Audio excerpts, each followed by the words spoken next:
Hello everybody, Proto Foxy coming back at you with another video, and today, keeping that nostalgia train rolling, we're going into the Unicron trilogy because, man, I have some fond memories of this toy line, the entirety of the toy line, the trilogy.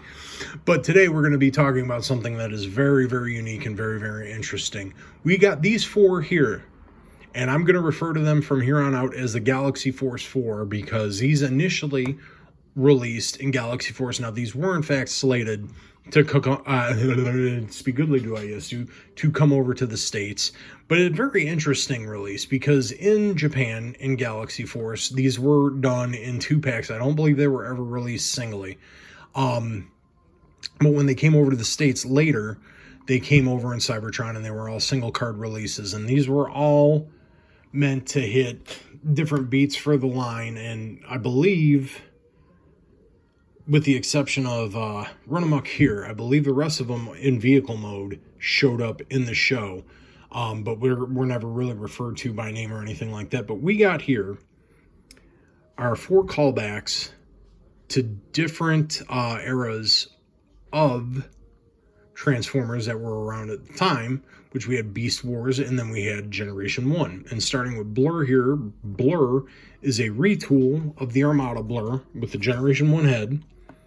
And I'm not transforming this one here in particular because it makes me nervous, because we've got a whole lot of translucent plastic and this is an old toy. It's over 20 years old.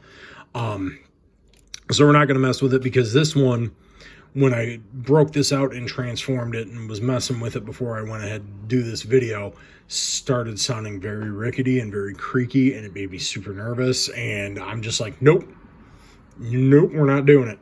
We are not transforming this guy again. But this mold in particular, the Armada Blur mold, and now Cybertron Blur mold, first off, again, hits all the beats that, the Generation 1 Blur would hit. I like this one. He's not super articulated. Again, Armada, Unicron trilogy stuff was more geared towards gimmick playability over posability and stuff like that. But he did have, full elbow range. He does have, a head swivel, which turns all the way around. And that's a gorgeous head sculpt, by the way. Just take a look at that.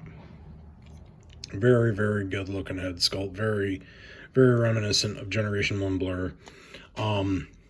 Excuse me. No real usable knees or anything like that for his legs. There is a ball joint here for like his thigh, so it does rotate, but that's all translucent plastic, and bending that in any way, shape, or form just really, really bothers me, so we're not going to do it. We're going to put him back down. This is the only one, though, as far as the translucent plastic goes on any of the Unicron trilogy stuff, I worry about, because, like I said, messing with this one again, breaking him out and putting him on display, he was very, very creaky, and it really bugged the snot out of me. So we're just gonna not force anything on that one. But then I did a previous video discussing this mold and about how derided this mold was, but for whatever reason I was drawn to it and I really liked it. But Run Amok here is probably my favorite of the 4, just because I like the deco. I like the whole callback to the Battle Chargers from Generation 1, because it was just cool, and we haven't had a Decepticon car baddie. Like just a regular Decepticon car baddie in a while, because everybody else was Speed Planet. But then it just, because Runabout and Run Amok, and he was, even though he has the name Run Amok for Cybertron, let me get my hands out of the way, he has the name for Run Amok for Cybertron, it was actually the Runabout deco, but they didn't have the trademark for the name, blah, blah, blah, blah, blah. But they were just a couple of brain dead hooligan type characters, and I love them, so of course I had to get them. And I still stand by this mold. Yes, I can understand why it's disliked. Objectively, it's not great, but I like it and it works for me. So whatever. We're going to move on to the next couple of them here. And again, these, these 2 were released in a 2-pack for Galaxy Force, as were these 2. Now, these 2 represented the Beast era stuff in Cybertron. This here is Buzzsaw. And again, a retooling of the Armada Cyclonus mold. Now, they did some pretty extensive retooling on this one here, too. Not just the head. Something similar to how they did for... God, now I'm stumbling over names. Run Amok. Because the missile launchers are now Cyber Key activated and not Minicon activated. They retooled the front end, though it still flips up and you can still actually fit a Minicon in there. Retooled the head. These now don't activate off of the Minicon ports. They can just pop out, but that's based on Beast Wars Buzzsaw, who himself was a redeco of Beast Wars Waspinator, and the head there is based on the robot head, not the mutant head, which ended up being Waspinator's basic head for the show. But this was based on the robot head.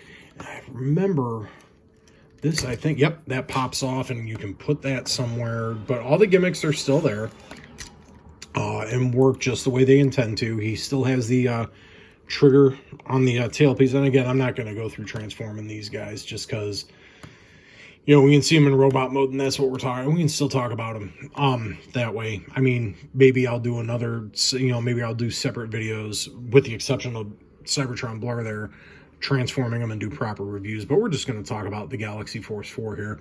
But yeah, Buzzsaw hitting Beast Wars Buzzsaw. Now this guy here is probably the most interesting of the four because this is Longrack, and this is actually based on a Beast Wars Neo figure. And again, they retooled quite a bit. You know, the top part here of the crane arm, obviously set up not for Minicon gimmicks, but for Cyber Key gimmicks. Retooled head, and this is based, like I said, based on the Beast Wars Neo Longrack, which was a giraffe. So definitely interesting. And this one's gimmick, you know, punching claw arm, extending claw arm kind of stuff, which is pretty neat. But this one here, this mold, this is based on the God, what was his name? Not Smokescreen, not Grapple. I can't remember his name. Hoist.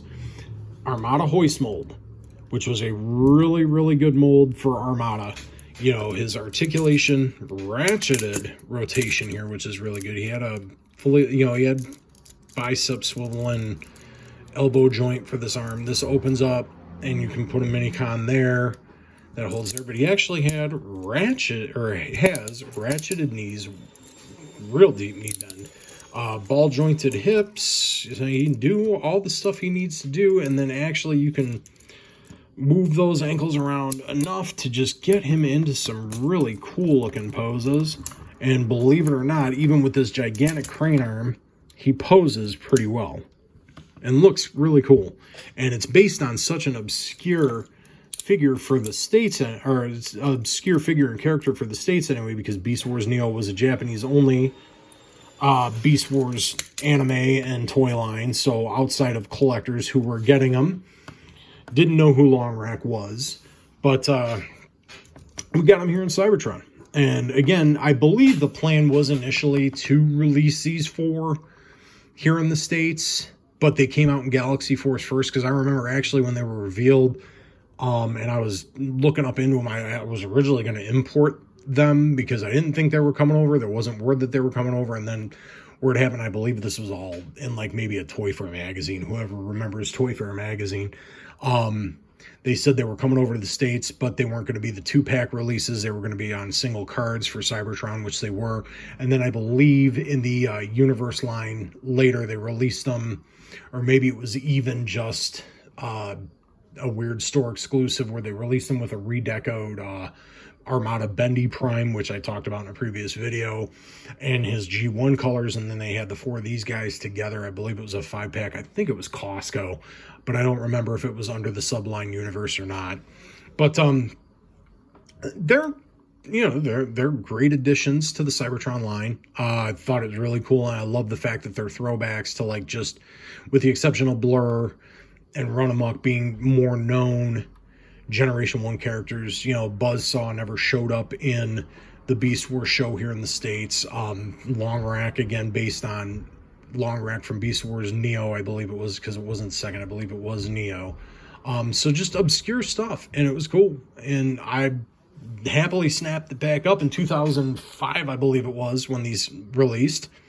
Because, of course, you know, I'm a Transformers nerd and have been for a while, and this is well towards the beginning of, or not the beginning, it was well into me being back full force into Transformers. I've told the story a million times. I jumped out during Beast Wars pretty foolishly, and then got back in with Robots in Disguise 2001, and for a long time I was actually a completist collector. I collected everything from the line.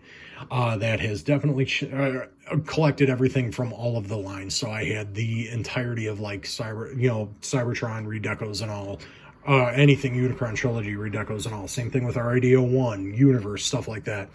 Of course, downsized some of that stuff over the years, and I no longer collect that way just because it's a fruitless effort. I just collect the stuff I like and not just buy up everything. But these guys were cool. Definitely neat. Haven't looked them up on the secondary, so I couldn't tell you what they're running. But I doubt the American releases are expensive. So if you are getting into or were into the Unicron Trilogy stuff, you can get your hands on these guys pretty inexpensively, and they were neat.